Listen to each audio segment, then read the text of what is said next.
Sa kabila ng iba't ibang mga hamon na tumama sa bansa, napanatili ng ekonomiya ng Pilipinas ang patuloy na paglago sa ikatlong bahagi ng 2024. Ang mga naging susi niyan, alamin sa sentro ng balita ni Noel Talakay live. Ngayong may lumago ng 5.2% ang gross domestic product o ang ekonomiya ng bansa sa third quarter ng 2024 ayon yan sa Philippine Statistics Authority o PSA. Sa isang press conference kaninang umaga, sinabi ng PSA ilan sa mga sektor na makapag-ambag sa paglago ng ekonomiya ng bansa ay ang wholesale and retail trade, repair of motor vehicles and motorcycles, financial and insurance activities at construction.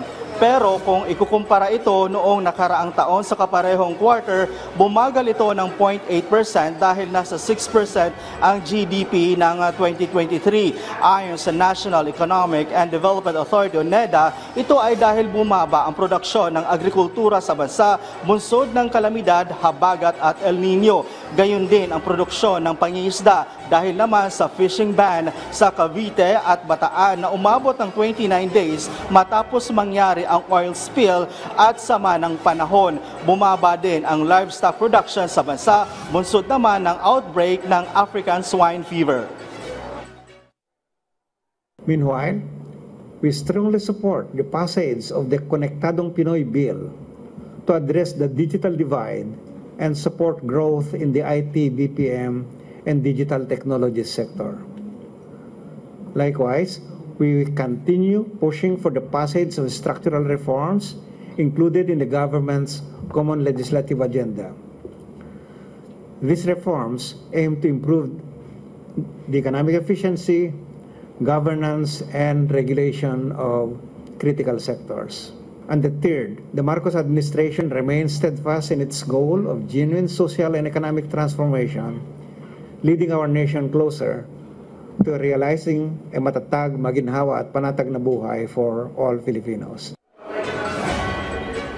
Naomi, ang 5.2 GDP ng bansa ay mas mabilis pa rin ito kumpara sa China, Indonesia at Singapore. Ayon yan sa NEDA at dahil na rin holiday season, umaasa ang NEDA na makakamit ng bansa ang 6.5 target na GDP. Naomi? Noel, may nabanggit din ba ang NEDA na posibleng epekto sa ating ekonomiya ng pagkakapanalo ni US President-elect Donald Trump?